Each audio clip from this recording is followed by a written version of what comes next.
मीठे बच्चे, आज तारीख है 21 फरवरी 2026। आज बाप दादा ने क्या बताया है? मीठे बच्चे, तुम बाप के पास आए हो अपनी सोई हुई तकदीर जगाने। तकदीर जगाना माना विश्व का मालिक बनना। हम बाप के पास क्यों गए हैं? अपनी सोई हुई तकदीर जगाने के लिए। प्रश्न पूछा, कौन सी खुराक तुम बच्चों को बाप समान बुद्धिमान बना देती है? मतलब बाप क्या कह रहे हैं कि ऐसी कौन सी खुराक है जिससे हम बाप समान बुद्धिमान बनते हैं? तो उसका उत्तर दिया बाबा ने, यह पढ़ाई है तुम बच्चों के बुद्धि की खुराक। जो रोज़ पढ़ाई पढ़ते हैं अर्थात इस खुराक को लेते हैं, उनकी बुद्धि पारस बन जाती है। पारसनाथ बाप जो बुद्धिवानों की बुद्धि है वह तुम्हें आसपास समान पारस बुद्धि बनाते हैं। इसका मतलब मेन खुराक क्या है? पढ़ाई है ना। तो ओम शांति। धारणा के लिए बाबा ने मुख्य सार बताया है। पहली पॉइंट, बाप से सुख का वर्षा लेकर सुख का देवता बनना है, सबको सुख देना है।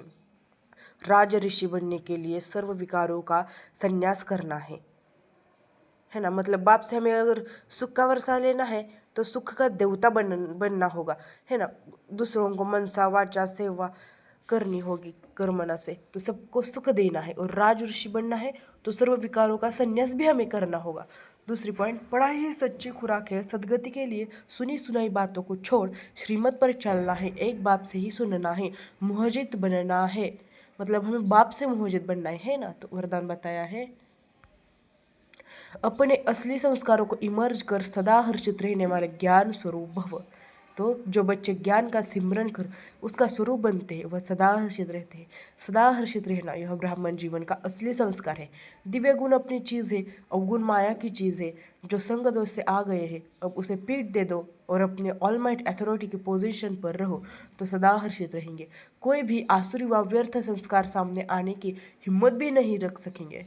तो बाप दादा क्या कहते हैं कि हर्षित रहना हमारा दिव्य गुण है, और जो अवगुण होता है वो संगत से आ जाता है, उसे छोड़ दो और बाप के संस्कार फॉलो करो।